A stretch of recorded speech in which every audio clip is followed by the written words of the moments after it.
Wilayah Kesultanan Banjar meliputi 5 distrik besar di Kalimantan Selatan, yaitu Kuripan atau Amuntai.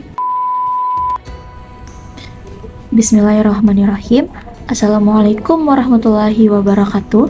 Perkenalkan, nama saya Nur Mutiah dari program studi Tadris Bahasa Inggris Fakultas Tarbiyah dan Ilmu Keguruan semester 3.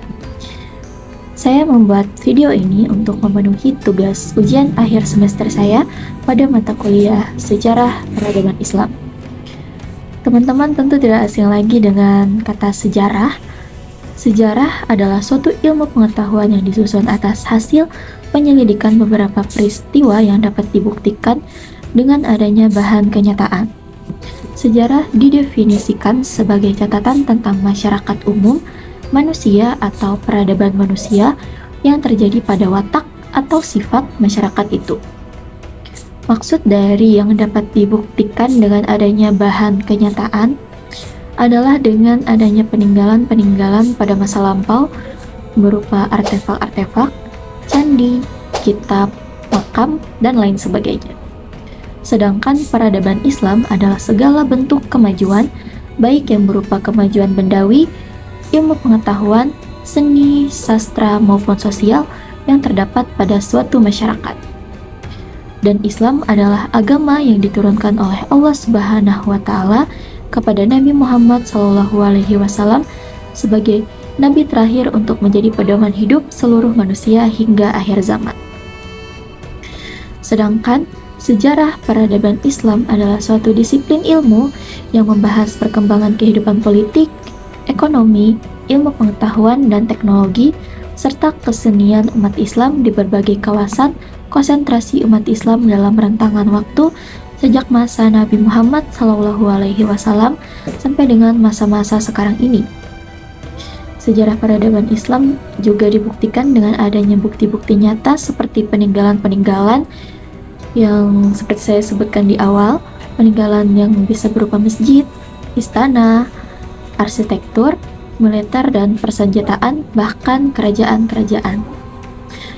Berbicara tentang sejarah peradaban Islam, sejarah peradaban Islam juga menyebar luas di berbagai penjuru dunia, termasuk di Indonesia. Berbicara tentang kerajaan tadi, di Indonesia pun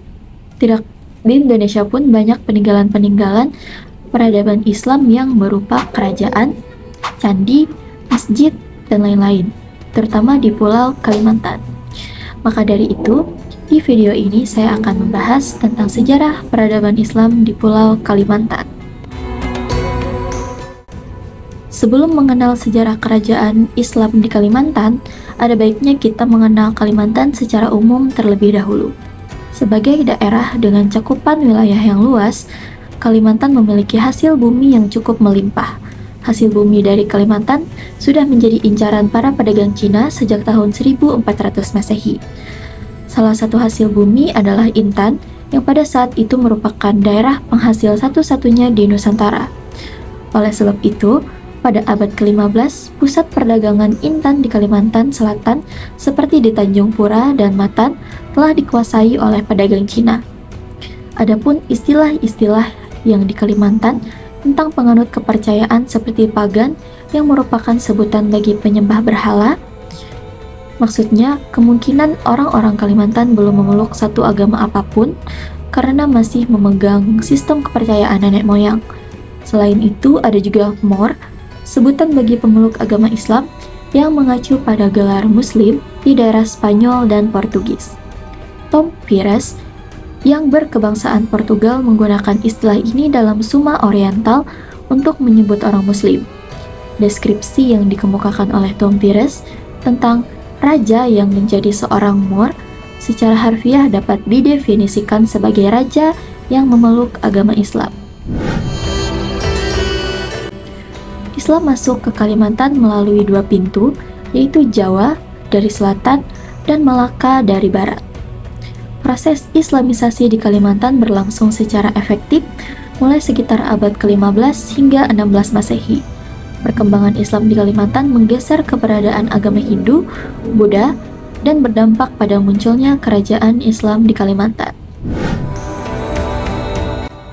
Dikutip dari buku Sejarah Indonesia pada tahun 2014, ada beberapa kerajaan dan kesultanan yang bercorak Islam di Kalimantan. Di antaranya, yang pertama ada Kesultanan Pasir atau Sadurangas. Kesultanan Pasir sebelumnya bernama Kerajaan Sadurangas yang dipimpin oleh seorang wanita atau Ratu Satu bernama Putri di dalam Pentung. Wilayahnya meliputi Kabupaten Pasir, Kabupaten Penajam Pasir Utara, dan sebagian Provinsi Kalimantan Selatan. Islamisasi di daerah Kerajaan Pasir dilakukan melalui perdagangan dan perkawinan. Salah satunya yaitu perkawinan antara Putri di dalam Pentung dengan Abu Masyur Indrajaya, yaitu pemimpin ekspedisi agama Islam dari Kesultanan Demak. Kemudian yang kedua ada Kesultanan Banjar. Dalam buku Sejarah Kesultanan dan Budaya Banjar karya Sahriansyah pada tahun 2015, Pangeran Samudra merupakan raja pertama Kesultanan Banjar dengan gelar Sultan Suryansyah dan merupakan raja pertama yang masuk Islam. Sebelumnya, Pangeran Samudra dibantu oleh kerajaan Demak hingga berhasil memperoleh kemenangan atas kerajaan negara Daha. Wilayah Kesultanan Banjar meliputi 5 distrik besar di Kalimantan Selatan, yaitu Kuripan atau Amuntai, Daha, Nagamargasari, Gagelang atau Alabio, Pundak Sategal Kalua, dan Pandan Arum Tanjung. Pada awal abad ke-16, Kesultanan Banjar bertindak sebagai wakil Kesultanan Demak di Kalimantan. Kemudian yang ketiga ada Kesultanan Kota Waringin. Kerajaan Kota Waringin merupakan perpecahan dari Kesultanan Banjar. Pada masa kepemimpinan Sultan Mustain Billah, ia memberikan darah kekuasaan baru untuk putranya, Pangeran Adipati Antakusuma. Keraton Kesultanan dibangun pertama kali di Kota Waringin Lama dengan nama Astana Al-Musari. Selanjutnya pada tahun 1814, Keraton Kesultanan dipindahkan ke Pangkalambun sebagai pusat pemerintahan yang disebut dengan Keraton Kuning atau Indra Kencana. Kemudian ada Kerajaan Pagatan. Raja pertama Kerajaan Pagatan yakni La Pangewa yang digelari Kapiten Laut Pulau atau Pulau Laut oleh Sultan Banjar. Kerajaan Pagatan yang dahulunya diserah kuasakan oleh Sultan Banjar meliputi sebuah wilayah yang cukup luas. Namun setelah sistem pemerintahan Kerajaan Pagatan dihapuskan oleh Belanda, menjadikan wilayahnya semakin mengecil. Bahkan di dewasa ini, Pagatan tidak lebih dari sebuah wilayah setingkat desa yang menjadi ibu kota Kecamatan Kusan Hilir, Kabupaten Kota Baru, Provinsi Kalimantan Selatan. Demikian yang tercantum dalam Jurnal Strategi Budaya Orang Bugis, Pagatan dalam menjaga identitas kebugisan di tengah situasi masyarakat multikultur. Kemudian ada Kesultanan Kutai Kartanegara. Kutai Kartanegara mulai menjadi kerajaan Islam sejak 1575 dengan Aji Raja Mahkota Mulia Alam sebagai sultan pertamanya. Sebelumnya, kerajaan ini menganut ajaran Hindu. Berdasarkan website Dinas Pariwisata Pemkab Kutai Kartanegara, pada masa kejayaannya, Kesultanan Kutai Kartanegara memiliki beberapa wilayah otonom yakni Kabupaten Kutai Kartanegara, Kabupaten Kutai Barat, Kabupaten Kutai Timur, Kota Balikpapan, Kota Bontang, Kota Samarinda, dan Penajam. Kemudian ada Kesultanan Pontianak. Kesultanan Pontianak dikenal dengan nama Kesultanan Kadriyah karena didirikan oleh dinasti Al-Qadri. Pendiri kesultanan ini adalah Syarif Abdurrahman Al-Qadri. Pada tahun 1768, Abdurrahman Al-Qadri menikahi putri Raja Banjar bernama Syarifah Anum atau Ratu Syahranum dan memperoleh gelar Pangeran Syarif Abdurrahman Nur Alam. Pernikahan ini dimaksudkan untuk memperkuat aliansi politik antara Kerajaan Banjar dan Mempawah. Istana Kesultanan Pontianak berada di kawasan tepi Sungai Kapuas yang tidak jauh dari muara Sungai Landak. Kemudian yang terakhir ada Kesultanan Bulungan. Kesultanan Bulungan dipimpin oleh Datuk Mencang pada awal masa berdirinya. Wilayah kekuasaannya meliputi Bulungan, Tanah Pindung, Tanah Tidung, Malinau, Nunukan, Tarakan, hingga Jawi atau kini Sabah, Malaysia. Pada tahun 1777, tampak kekuasaan Kesultanan Bulungan dipegang oleh Wira Amir yang berganti nama menjadi Aji Muhammad setelah memeluk agama Islam. Aji Muhammad kemudian digelari Sultan Amirul Mukminin. Agama Islam mulai masuk ke Kalimantan pada awal abad ke-16, akan tetapi Islam mulai berkembang setelah para pejuang Islam di Kesultanan Demak datang ke Banjarmasin. Pasukan Demak diminta bantuan oleh Pangeran Samudra untuk memadamkan perselisihan di Daha. Setelah memperoleh kemenangan, Pangeran Samudra pun memeluk agama Islam dan diangkat sebagai Sultan pertama di Kesultanan Banjar. Pangeran Samudra menetapkan agama Islam sebagai agama resmi negara, namun demikian, agama Islam belum berkembang luas. Agama Islam tersebar luas di Kalimantan, khususnya Kesultanan Banjar, setelah 2 orang ulama terkemuka berdakwah di Kalimantan Selatan. Ulama tersebut adalah Syekh Muhammad Arsyad Al-Banjari dan Syekh Muhammad Nafis. Kedua ulama ini sangat berpengaruh dan merupakan tokoh penting dalam penyebaran agama Islam di Kalimantan Selatan yang kemudian membantu penyebaran agama Islam di Kalimantan. Ada beberapa proses Islamisasi yang terjadi di Pulau Kalimantan. Di antaranya yaitu yang pertama, Islamisasi lewat saluran dakwah. Islamisasi lewat saluran dakwah dilakukan oleh para mubalik, profesional atau ulama, termasuk ulama sufi pengembara, sebagaimana telah disebutkan sebelumnya bahwa di Kalimantan tersebar sejumlah makam ulama yang diidentifikasikan sebagai ulama penyebar Islam. Di antara mereka ada yang datang dari Timur Tengah untuk menyebarkan Islam dan mengembara ke berbagai daerah untuk menyebarkan Islam. Ada pula pendakwah yang merupakan utusan dari kesultanan yang ada di sekeliling wilayah Asia Tenggara. Kehadiran mereka mulai teridentifikasi pada abad ke-13 dan terus berlangsung hingga abad ke-19. Pendakwah awal di Kalimantan yang tercatat dalam hikayat Salasilah dan literatur sejarah diantaranya adalah Syarif Karim Al-Makhdum, Khatib Dayan, Syekh Husain atau Tok Mangku, Tuan Tunggang Parangan, Datori Bandang, Said Ahmad Maghribi, Kiai Gede, dan lainnya. Kemudian proses Islamisasi yang kedua adalah lewat saluran politik.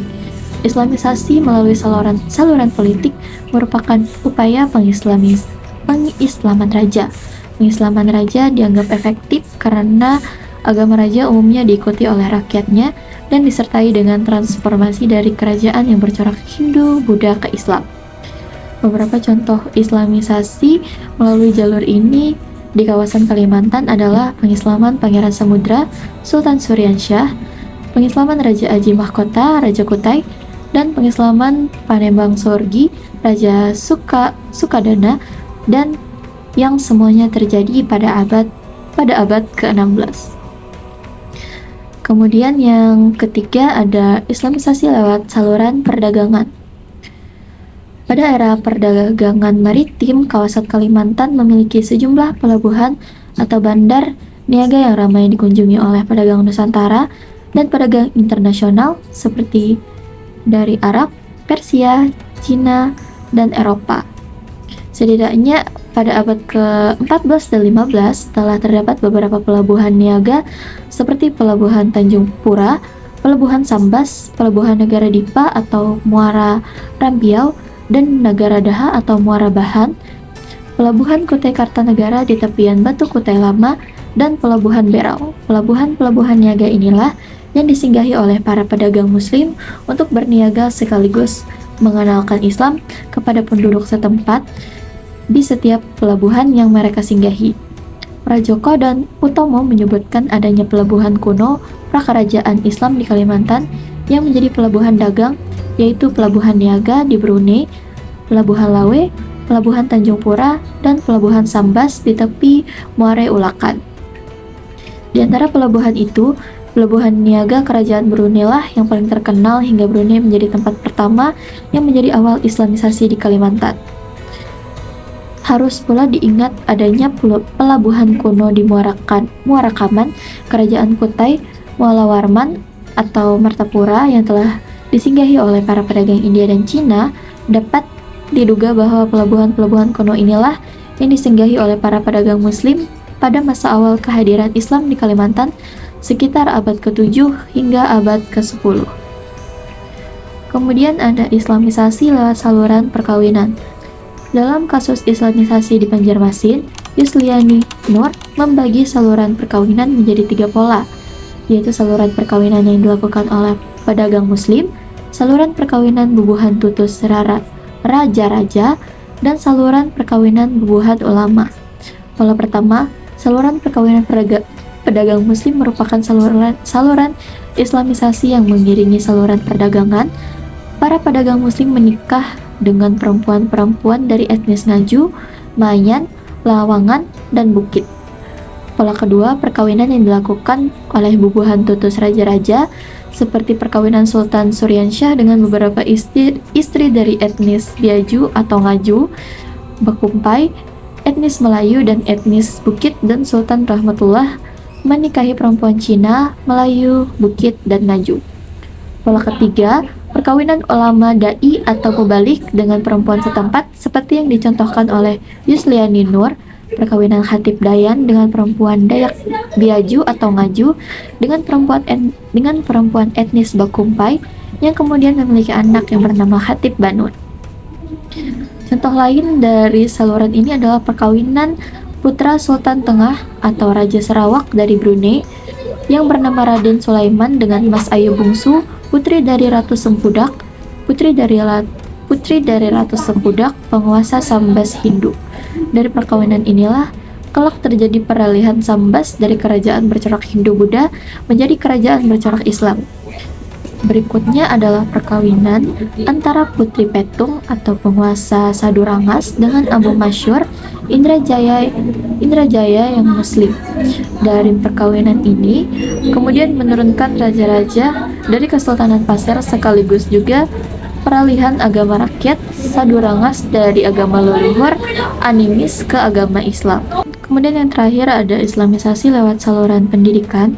Saluran pendidikan di kawasan Kalimantan merupakan saluran lanjutan ketika beberapa saluran islamisasi mulai membuahkan hasil. Saluran ini berfungsi untuk menanamkan ajaran-ajaran pokok Islam bagi pemula dan juga berfungsi untuk memperdalam dan memperluas pengetahuan keislaman bagi mereka yang sudah memiliki pengetahuan dasar.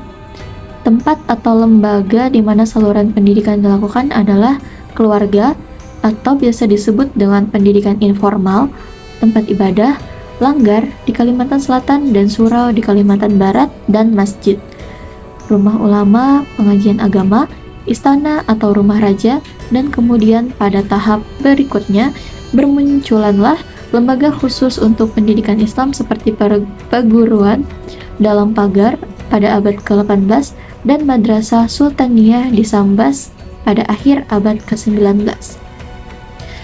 Sebelum dikenal adanya madrasah, terdapat modal pendidikan langgar yang biasa disebut dengan langgar bertingkat atau barangkap tingkat 2, barangkap atau tingkat 2 yang menjadi tempat belajar agama. Pengajian langgar ini tersebar di Kalimantan Selatan, terutama di negara seperti Langgar Asy-Syamsu wal Qamar, Langgar Baitur Rahman, Langgar Al-Fatah, dan Langgar Al-Kaukab.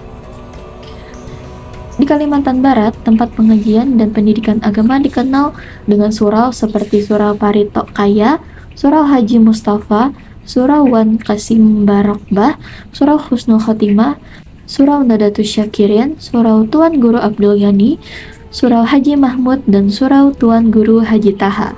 Itulah beberapa proses islamisasi yang terjadi di Pulau Kalimantan. Jadi kesimpulannya adalah agama Islam masuk ke Kalimantan berlangsung secara perlahan, tanpa adanya paksaan dan tidak melalui proses peperangan, melainkan secara damai mulai sekitar abad ke-14 Masehi sebelum berdirinya Kerajaan Banjar. Baik, mungkin itu saja pemaparan materi tentang sejarah perkembangan Islam di Kalimantan yang saya rangkum secara singkat, sesingkat-singkatnya. Salah hilaf mohon maaf, kurang lebihnya mohon maaf. Wassalamualaikum warahmatullahi wabarakatuh. Bye-bye.